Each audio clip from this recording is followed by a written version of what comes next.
자, 여러분들 이어서 하겠습니다. 자, 드디어 우리가 1단원, 2단원을 끝나고 3단원에 이제 왔어요, 여러분들. 자, 3단원은 항상성과 몸의 조절이라는 파트입니다.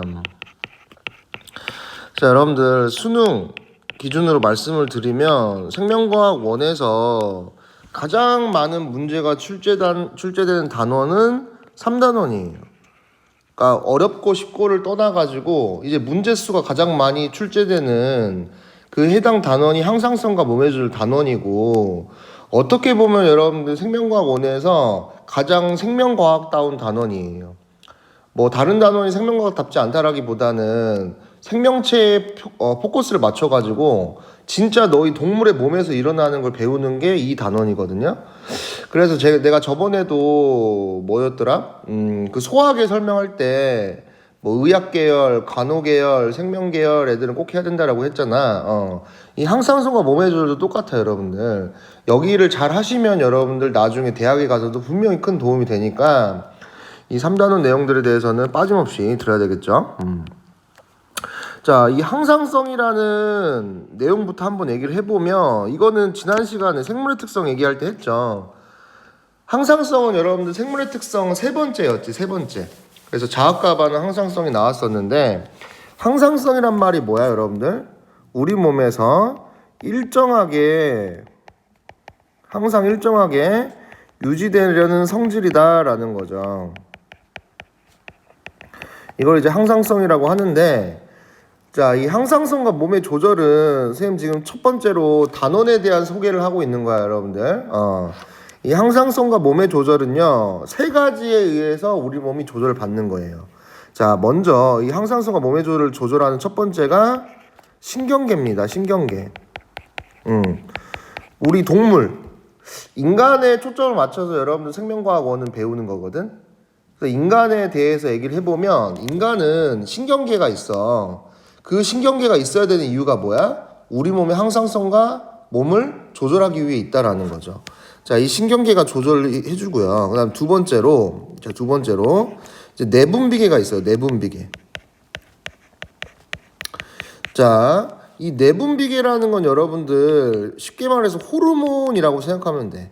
이 호르몬을 합성하고 분비하는 시스템을 우리가 내분비계라고 하거든. 그래서 신경계와 내분비계가 둘 다 항상성과 몸의 조절을 도와주는 애들인 거죠. 자, 여기서 놓치지 말아야 될 것은요, 이 두 개가 같이 작용을 해야 된다라는 거야. 다시, 항상성과 몸의 조절이 유지되기 위해서는 신경계만 작용하는 것도 아니고 호르몬만 작용하는 것도 아니야. 둘이 따로 노는 것도 아니야. 그러니까 둘이 통합적으로, 우리 생명과학은 통합적 특성을 가진다고 했잖아. 이 신경계와 내분비계가 통합적으로 같이 조절을 해야 돼. 그래서 여러분들 기출문제를 보시면 신경계 호르몬이 따로 나오는 문제라기보다는 같이 물어봐요.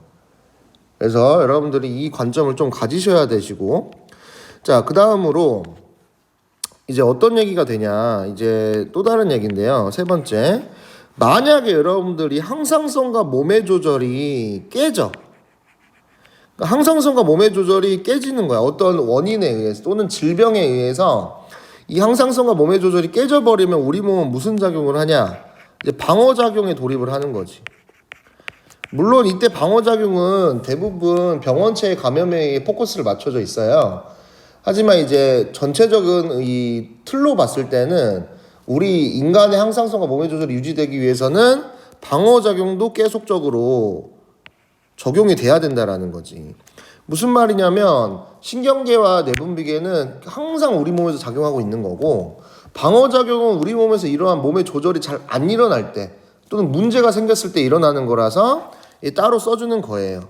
하지만 여러분들 1번, 2번, 3번 전체가 여러분들 뭐야? 이번 단원에서 배워야 할 내용이라는 거죠. 그래서 너희들 부교재 앞에 단원 보시면 배우는 순서가 신경계를 먼저 배우고 내분비계를 배워. 그 다음에 방어작용을 배우는 거거든. 그래서 항상성과 몸의 조절 이 세 가지 메인 주제들은 너무너무 중요한 거고, 어떤 흐름으로 갈지 일단 파악을 한 것입니다. 자, 그러면 이제 우리 뭐부터 가면 될까요? 우리는 항상성과 몸의 조절 파트에서 첫 번째로 신경계 파트를 가면 되겠죠, 여러분들? 그래서 신경계를 가볼게.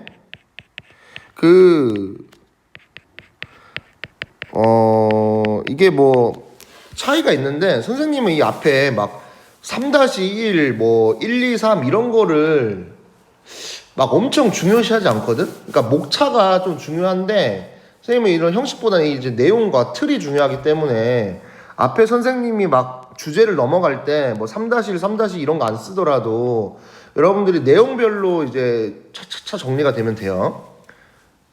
알겠죠? 자, 아무튼 신경계에 대해서 먼저 배워보겠습니다.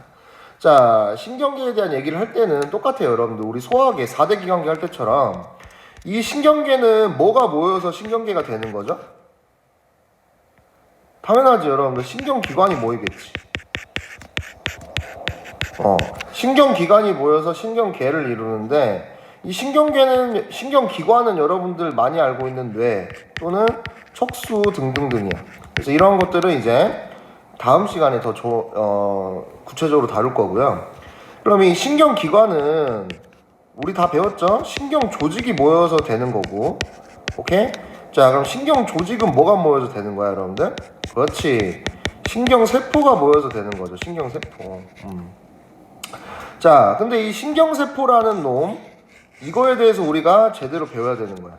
그러니까 신경계가 여러분들 신경계가 되기 위해서는 뭐가 있어야 되는 거예요? 그렇죠. 신경세포가 있어야 되는 거거든. 그럼 이 신경세포를 우리는 되게 특수한 구조를 가지기 때문에 애를 우리가 뭐라고 부르지? 예전에 말을 해준 것 같은데 그렇죠. 얘는 다른 세포들과 다르게 특수한 구조를 가지기 때문에 우리가 이거를 뉴런이라고 불렀었죠. 뉴런. 그래서 이 신경세포는 뉴런이라는 거를 먼저 이제 알면 좋을 것 같고 그러면 우리는 사실은 이 뉴런에 대해서 먼저 공부를 해야 되는 거야. 이 신경계 파트에서는. 왜냐하면 기본 베이스가 뉴런이니까. 자, 그러면 첫 번째로 이제 뭘 할 거냐? 뉴런의 구조에 대해서 한번 얘기를 해볼게. 뉴런의 구조. 왜 얘는 이름이 뉴런이라는 또 다른 이름이 있냐 이거지. 그 이유는 뭐더라? 이제 특수한 구조를 가졌더라. 자, 그럼 이제 뉴런의 구조에 대해서 한번 얘기를 해볼게요. 자, 뉴런은 신경세포거든요. 자, 신경세포가 우리 몸에서 무슨 기능을 하죠, 여러분들? 우리 몸에 있는 이 신경세포들은 외부에서 들어오는 자극을 받아들여야 돼. 그 외부에서 들어오는 어떤 수많은 자극을 받아들이기 위해서는 그걸 받아들일 수 있는 어떠한 무언가가 있어야 되겠지, 그치? 여러분들은 이제 사회생활을 하거나 이제 살아가면서 외부에 있는 어떤 것을 받아들이기 위해서 손을 이용하잖아요, 그쵸? 손을 뻗어가지고 뭔가를 잡거나 뭔가를 이제 터치를 하거나 또는 뭐 너희들이 자극을 주거나 하는 거죠, 그쵸? 똑같아. 이 뉴런도 어떤 정보를 받기 위해서는 손을 뻗어야 되는 거야, 이렇게. 그래서 이런 식으로 손을 뻗는데 여러 가지로 손을 뻗으면 좋겠죠, 그쵸? 자, 이런 식으로 이렇게 손을 뻗는 구조가 생겨. 자, 이렇게 손을 뻗는 구조가 어떤 구조 같아요? 무슨 모양이에요, 여러분들? 나뭇가지 모양이지, 그치? 그래서 이러한 구조를 우리가 뭐라고 하냐면 나뭇가지 모양이라서 첫 번째 가지돌기라고 하는 거야. 가지돌기. 자, 그래서 가지돌기가 여러분들 뭘 한다고 방금 말한 것처럼 이제 외부에서 오는 정보를 수용하는 역할을 하는 거야. 수용하는 역할을 한다라는 거지. 자, 그래서 뉴런의 첫 번째 구조 가지돌기에 대한 얘기를 했고요. 자, 그 다음에 얘도 세포기 때문에 여러분들 어떤 세포의 구조를 가지셔야 돼. 그래서 얘가 이 가지돌기 주변으로 세포의 형태를 띠는 어떤 구조물이 이렇게 생기는 거죠, 그렇죠? 자, 이렇게 세포의 형태를 띠는 이 구조물, 이 세포가 여러분들 뭘 가지고 있냐? 세포기 때문에 뭐가 있어야 돼? 핵이 있는 거야, 핵. 그래서 이렇게 핵이 있는 어떤 구조물이 있어요. 자, 이런 가지돌기 옆에 있는 이 구조물을 우리가 뭐라고 하냐면 얘를 신경세포체라고 해요. 그러니까 실제로 우리들이 흔히 알고 있는 세포의 역할을 하는 게 사실은 신경세포체인 거지. 자, 신경세포체 안에는 핵이 있기 때문에 핵 속에는 여러분들 뭐가 있다고 알고 있죠? 그렇지, 여기에는 유전물질이 이렇게 들어있잖아, 핵 속에는. 자, 이렇게 유전물질이 들어있으면 여러분들 무슨 일을 할 수 있냐면 이 유전물질을 가지고 어떤 단백질 같은 거를 합성할 수 있는 거야. 이 유전 정보를 이용해서 어떤 물질을 합성할 수 있어. 특히 나중에 배울 신경 전달 물질 이런 걸 합성하거든요. 그러면 선생님이 지금 합성이라고 표현했잖아, 그치? 합성하면 여러분들 뭐가 떠올라야 된다고 머릿속에서? 동화작용. 동화작용은 뭐야? 물질 대사. 그렇지. 그러니까 신경세포체는 여러분들 어떻게 많이 소개를 하냐면 이 신경세포에서 물질 대사를 수행할 수 있는 곳이다 라고 말을 하죠. 그러니까 핵이 있다 이런 거는 이제 기본 정보고 지금 역할에 따라서 이 구조를 나눈 거야. 그래서 가지돌기가 정보를 수용하면 그 정보에 맞게끔 물질을 합성해 줄 수 있는 곳이 신경세포체 역할이라는 거죠. 자, 그럼 신경세포체가 이제 어떤 물질을 합성을 해가지고 이 정보를 이제 여러분들 어떻게 해야 될까?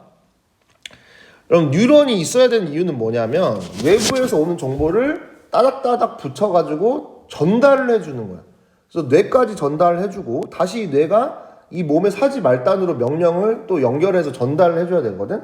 그럼 이런 식으로 전달이 일어나기 위해서는 뭐가 필요할까요, 여러분들? 길이 필요하겠죠. 또 길이 필요하다는 것은 하나의 어떤 하이패스처럼 빠르게 이동할 수 있는 통로가 필요하다는 거야, 여러분들. 그래서 이 신경세포에서는 어떤 통로가 이런 식으로 보여요. 여러분 내가 이렇게 뭔가 미사여구 설명을 많이 하는 이유가 뭐냐면 그냥 이거 뭐뭐뭐가 있으니까 이거 외워라고 말할 수도 있는데 그렇게 외우면 오래 못 간다고 말했잖아, 그치? 선생님 경험상 그래. 그러니까 각각의 구조물이 왜 있어야 되는지 아는 게 사실은 오래 가거든요. 아무튼 신경세포체가 물질대사 수행을 해가지고 어떤 물질을 합성했어. 그럼 그 합성한 물질이 이제 여기로 이동을 할 수 있다라는 거야, 이런 식으로. 그러면 이렇게 이동을 할 수 있는 이 통로 또는 이 관을 뭐라고 하냐면 이 관을 뭐라 그러냐면 축삭돌기라 그래요. 축삭돌기. 뭐라고 한다고? 축삭돌기라고 한다라는 거지. 그래서 이 정보가 이 축삭돌기를 통해서 이동을 하는 거야, 여러분들. 이해되겠어? 자, 이 축삭돌기는요, 중요한 역할을 하거든요. 이 중요하다는 건 여러분들 어떤 식으로 중요하냐? 수능에 중요한 거야. 그러니까 이 축삭돌기에서 일어나는 현상을 가지고 이제 킬러 문제를 내거든, 출제자들이.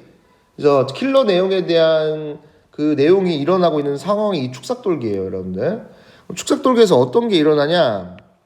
자, 그 생명과학에서 여러분들 어떤 자극이 와서 자극이 가는 그러한 상황을 뭐라고 하냐면 흥분이라 그래, 흥분.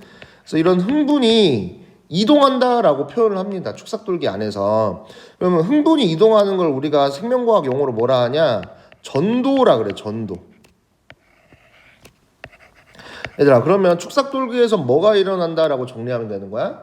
흥분의 전도 현상이 일어나네 라고 생각하면 되는 거지. 오케이? 이거 중요해. 여러분들 흥분의 전도 현상은 하나 킬러 문제라고 했어.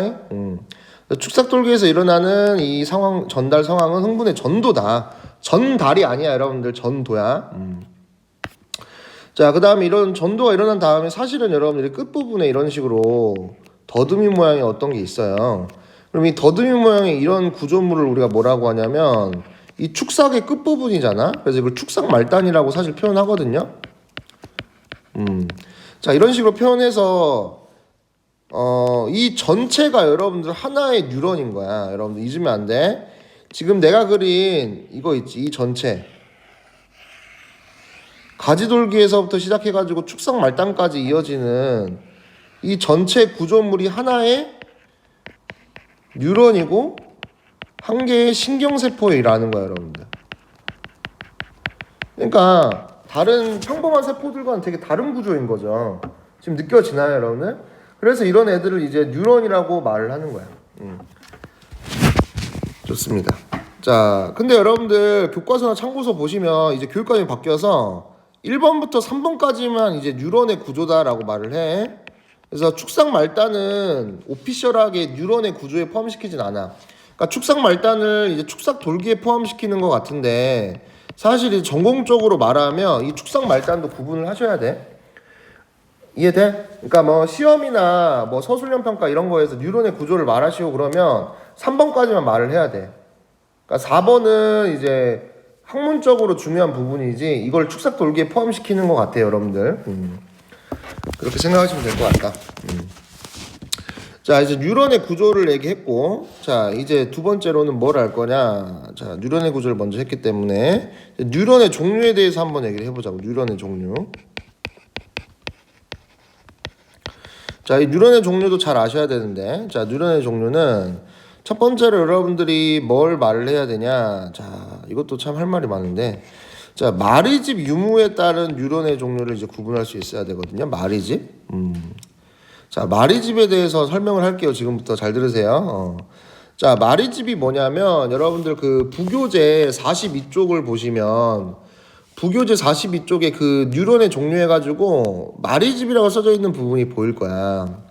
자, 마리집을 어떻게 표현하냐면 선생님은 이 축삭돌기 부분 있지, 그치? 이 축삭돌기 부분에서 이렇게 소세지 모양으로 박혀 있는 이게 여러분들 마리집이거든요. 이게 마리집이야, 마리집. 자, 그럼 마리집은 여러분들 왜 존재해야 되냐면 이 마리집은 무슨 역할을 하냐? 이 뉴런에서 절연체 역할을 해요. 절연체 역할.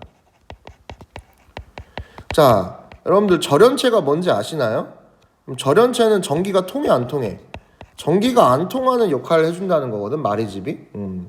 자, 이 마리집이 절연체 역할을 해주는데 이 마리집이 있으면, 마리집이 존재하면, 마리집이 존재한다는 뜻이에요. 동글뱅이는 이걸 이제 마리집 뉴런이라고 하는 거야. 마리집 뉴런.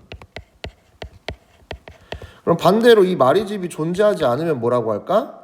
우리가 대머리 또는 머리 없는 사람을 민머리라고 말하잖아. 그때 우리 이 마리집이 없던 걸 이제 민마리집 뉴런이라고 표현을 하는 거지. 아, 마리집의 유무에 따라서 마리집 뉴런, 민마리집 뉴런이라고 말을 하네요 라는 걸 알 수 있겠죠. 자, 그러면 마리집 뉴런과 민마리집 뉴런의 차이가 뭐냐면 마리집 뉴런은 일단 먼저 내가 개념부터 소개할게요. 얘는 도약 전도가 일어나요. 자, 전도는 방금 설명했지. 전도는 축삭돌기를 통해 이동하는 게 전도다라고 얘기했는데 여기서 어떤 전도가 일어난다고? 도약 전도가 일어난다고 했어. 도약 전도. 그럼 도약 전도는 뭐냐면 여러분들 이런 거야. 똑같은 이제 길을 가는데 어떤 사람이 이제 이 길을 가야 되는데 그냥 걸어가는 것과 이렇게 띠용 띠용 띠용 띠용 하면서 점프하는 거 있지. 이렇게 가는 것 중에 뭐가 더 빨라? 그 슈퍼마리오 게임할 때 여러분들 해봤죠? 이 사람이 이렇게 띠용하고 점프해가지고 가는 게 더 빠르겠죠, 여러분들. 이렇게 그냥 걸어가는 것과 이렇게 띠용하면서 점프하는 것과 뭐가 더 빠른 거예요? 이렇게 점프해가는 게 더 빠른 거야, 여러분들. 그럼 이렇게 점프하는 게 여러분들 우리 띵틀을 해봤죠, 체육 시간에. 띵틀 할 때 우리가 뭘 해야 된다고 말해? 이게 발 돋우면서 도약을 한다고 말하잖아. 그래서 이런 식으로 이렇게 점프해서 가는 걸 우리가 도약이라고 하는데, 그러면 이 전도가 어떤 전도가 일어난다는 거야? 도약 전도가 일어나는 게 마리집 뉴런이라는 거야. 이해될까? 도약 전도가 일어나는 게 마리집 뉴런인데, 그럼 얘가 뭔 의미가 있더라? 전도 속도가 빨라지는 효과가 있는 거야. 아, 마리집 뉴런이면 도약 전도가 일어나기 때문에 전도 속도가 빨라요. 반대로 이제 민마리집 뉴런은 도약 전도가 안 일어나겠지, 그치? 얘는 도약 전도가 일어나지 않은 거야. 그러니까 얘는 어떨까요? 이제 전도 속도가 느리겠죠, 여러분들. 그러니까 이런 두 개의 뉴런으로 구분할 수 있다는 거야, 먼저. 뉴런의 종류를 구분할 때. 마리집에 대한 얘기를 또 추가적으로 좀 해야 되는데, 얘들아. 마리집은 여러분들 어떤 세포로 구성되어 있는 거냐면, 얘는 슈반 세포라는 애로 구성이 되어 있어요. 이것도 수능 특강에 나오는 얘기인데, 자, 이 슈반 세포로 구성되어 있다는 말을 지금부터 할게. 이 슈반 세포에서 슈반은 여러분들 무슨 말이냐? 과학자 이름이야. 이제 식물 세포를 발견하신 과학자신데 그 슈반이라는 과학자가 이 마리집도 발견을 하신 거지. 자, 그러면 이 슈반 세포에 의해서 마리집이 어떻게 형성되냐? 이걸 설명을 해줄게요. 부교재에는 없는데. 자, 어떻게 내가 말을 하냐면,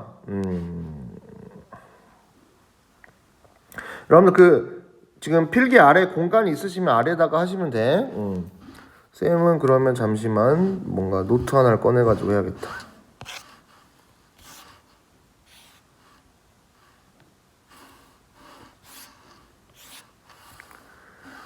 보자. 노트가 어디서 봤더라? 노트.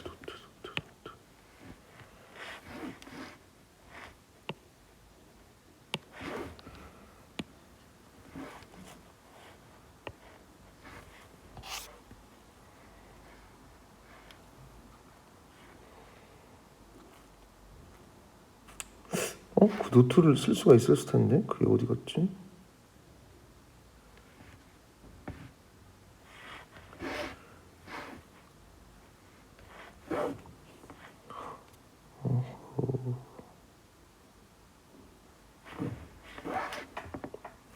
여러분들 아래에다가 쓰시면 좋을 것 같은데 지금 공간이 없으니까 선생님 여기다가 한번 표현을 할게요. 미안해 지금.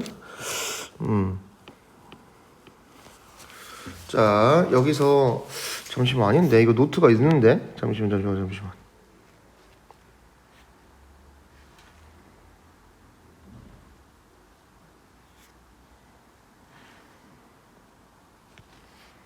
내가 아이패드를 잘 몰라서. 자 아무튼 그러면 다시 그냥 여기다 쓸게요. 자 여러분 마리집이라는 거를 표현을 했는데 그럼 내가 이렇게만 해볼게. 자 이게 축삭돌기야. 여러분들 저 아래다가 쓰세요.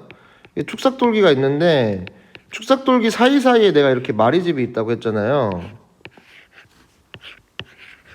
이게 여러분들 이제 마리집인데 계란말이 할 때 그 마리집인데 여러분들 이 마리집이 있을 때 우리는 이걸 어떻게 본 거냐면 측면에서 본 거거든. 자 뭐에 비유하면 좋냐? 여러분 명랑핫도그 알잖아요. 명랑핫도그. 여러분들 핫도그를 샀어.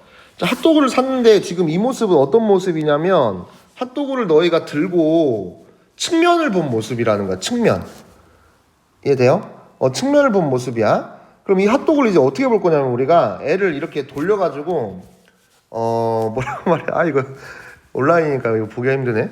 그러니까 핫도그가 원래 이런 모양이었으면 이걸 이렇게 보지 말고 어떻게 보면 되냐면 이렇게 보는 거야 그냥. 이해될까? 그러니까 이거를 이 부분을 이제 우리 눈앞으로 온 거야. 우리 눈앞으로 보는 거야. 괜찮니? 그러면 이걸 눈앞으로 보면 얘가 어떤 모습이냐? 눈앞으로 봤을 때는 얘가 이렇게 돼 있는 거지. 이게 있고 이 주변으로 이렇게 뭐가 이렇게 감싸져 있는 거야. 자, 이게 무슨 말이냐면 이게 지금 축삭돌기인 거야. 축삭돌기.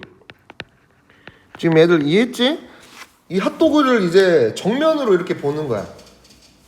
그러니까 핫도그 그 뭐냐 꼬치를 그 뒤로 하고 이 나뭇가지 있죠? 나뭇가지를 뒤로 하고 핫도그를 정면으로 바라본 거죠.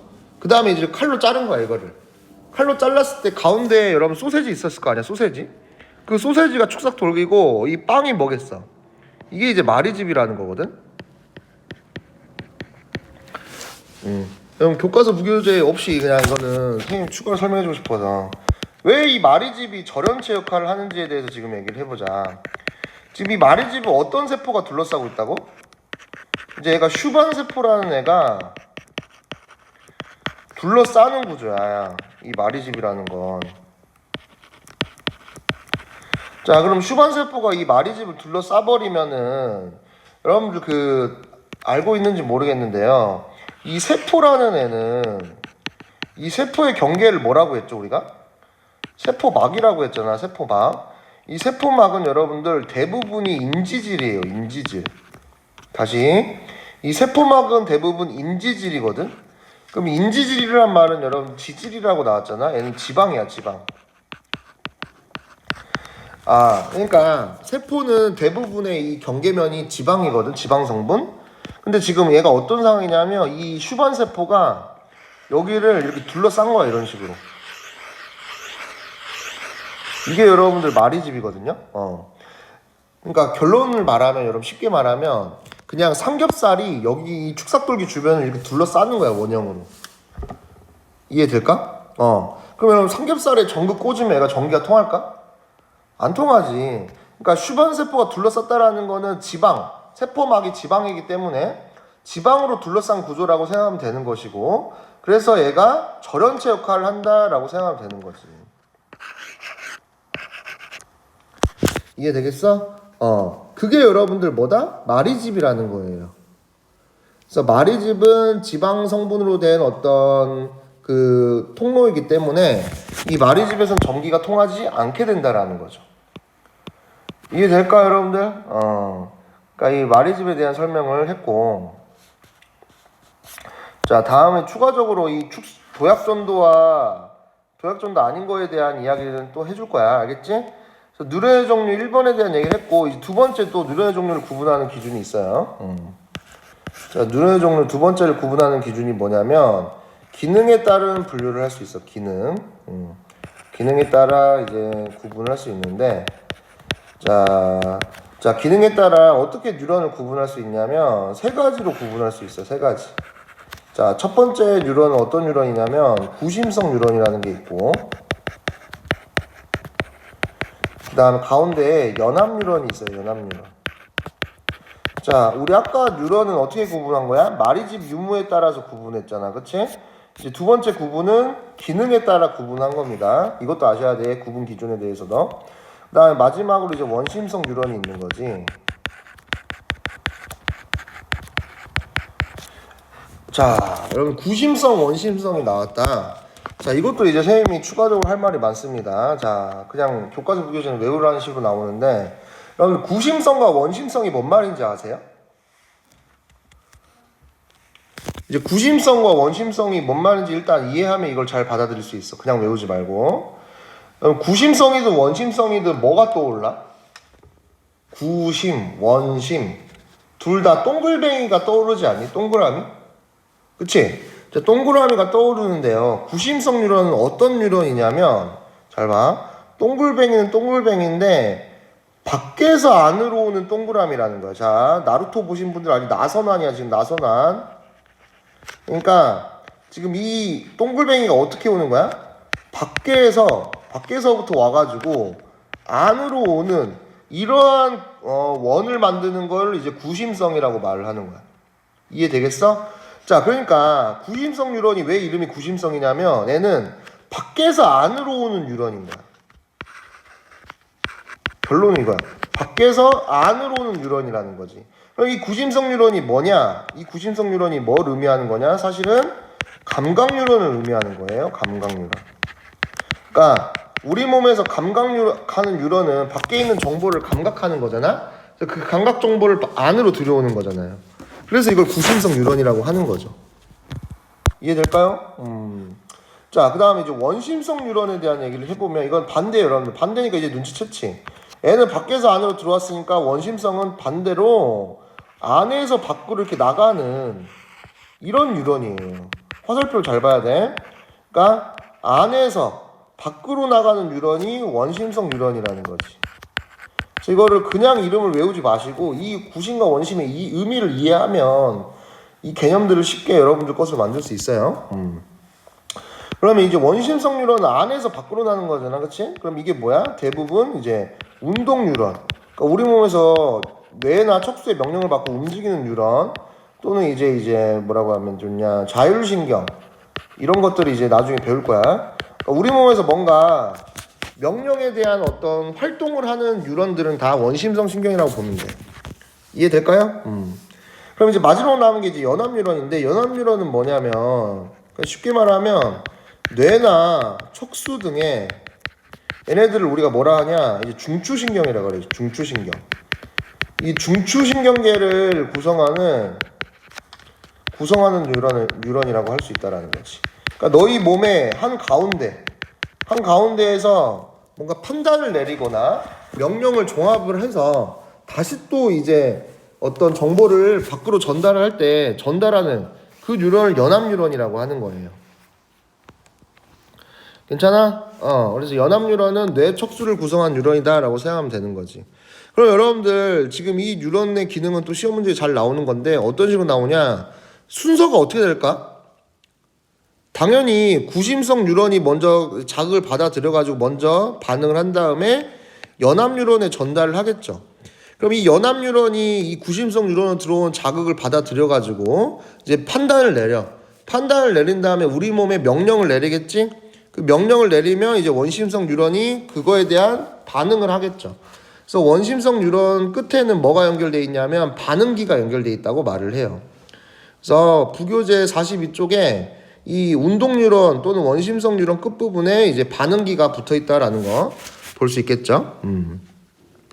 자, 그래서 이 단계가 있다라는 걸 알면 좋을 것 같고, 자, 여기서 이제 추가적인 이제 수능 포인트 갑니다. 여러분들 이 감각 뉴런 또는 구심성 뉴런은 사실 감각 뉴런, 구심성 뉴런은 같은 말이라고 생각해도 돼요, 여러분들. 자, 구심성 뉴런 또는 감각 뉴런은 얘는 뉴런만의 특징이 있어. 이 구심성 뉴런만의 특징이 있는데 얘네들은 여러분들 뉴런 가운데 선생님 이렇게 표현하거든요. 신경세포체가 갑툭튀가 일어나. 갑툭튀가 뭐야 얘들아? 갑자기 툭 튀어오르는 거야. 여러분 부교재 42쪽에 그 한 가운데 아래쪽에 보면은 구심성 뉴런이라고 그림 그려져 있거든요. 거기 보면 신경세포체가 갑자기 가운데에 툭 튀어나오는 거 보여? 그게 여러분들 구심성 뉴런의 증거야. 이게 구심성 뉴런이라고 판단할 수 있는 근거가 되는 거죠. 그럼 이게 나중에 어려운 문제가 나오면 이게 되게 중요해지거든. 구심성 뉴런 찾을 때 여러분들 뭘 봐야 되는 거야? 가운데 신경세포체가 툭 튀어나와 있는지를 보면 돼. 이해되겠어? 자, 그 다음에 이 연합 뉴런에서도 여러분들 좀 특징이 있는데 이 연합 뉴런은 대부분 민마리집 뉴런이에요. 민마리집 뉴런. 다시 연합 뉴런은 뭐라고? 대부분 민마리집 뉴런이라고.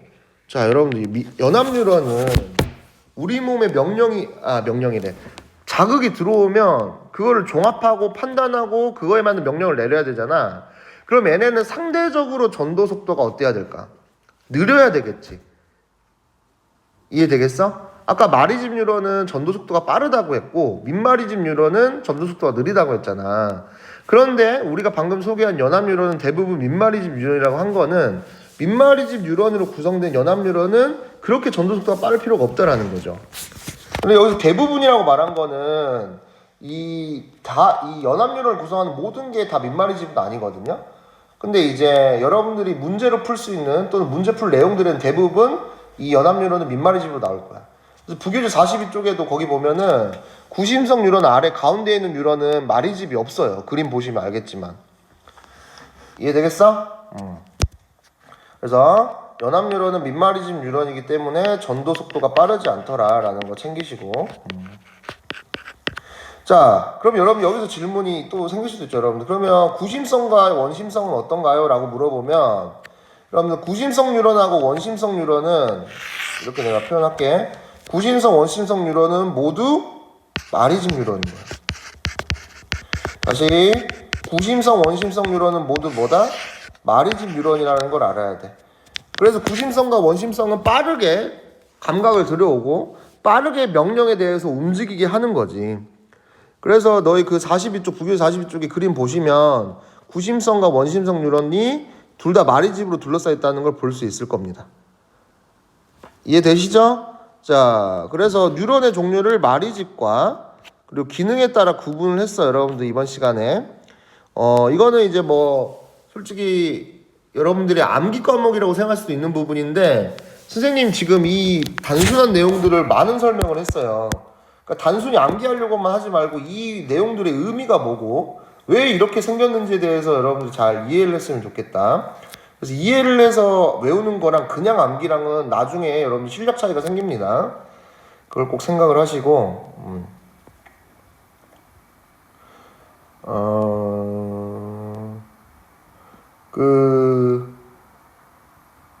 구심성 뉴런, 연합 뉴런, 원심성 뉴런에 대해서 조금 어려울 수 있는 문제가 있어. 그러니까 그걸 좀 설명을 해주고 싶은데 여기 그림이 있나? 있네.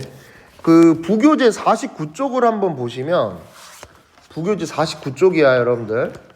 부교재 49쪽에 1번 문제를 보세요. 1번 문제. 부교재 49쪽 1번 문제.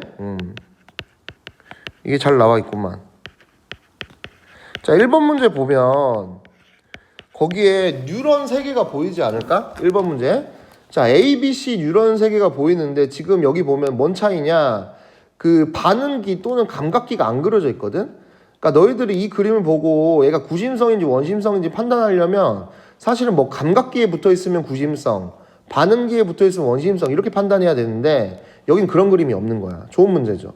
자, 그럼 여기서 너희들이 구심성과 원심성을 판단하는 근거는 하나밖에 없지. 뭐야? 갑툭튀. 그래서 저길 강조한 거야, 얘들아. 이 갑툭튀를 생각보다 여러분들 중요해요. 이거 까먹으면 안 돼. 그래서 저기 보면 갑툭튀 있는 뉴런이 뭐야? C 뉴런이잖아. 그래서 C 뉴런이 무슨 뉴런이어야 되는 거야? 구심성 뉴런이어야 되는 거야. 여러분들 구심성 뉴런을 찾으면 뭐가 되는 거냐면 이 뉴런의 전달 순서를 알 수 있어요. 어떻게 되는 거예요? C에서 B로 가야 되겠지. 그래서 B 봐봐. 연합 뉴런이니까 말이집이 없는 거죠, 거의.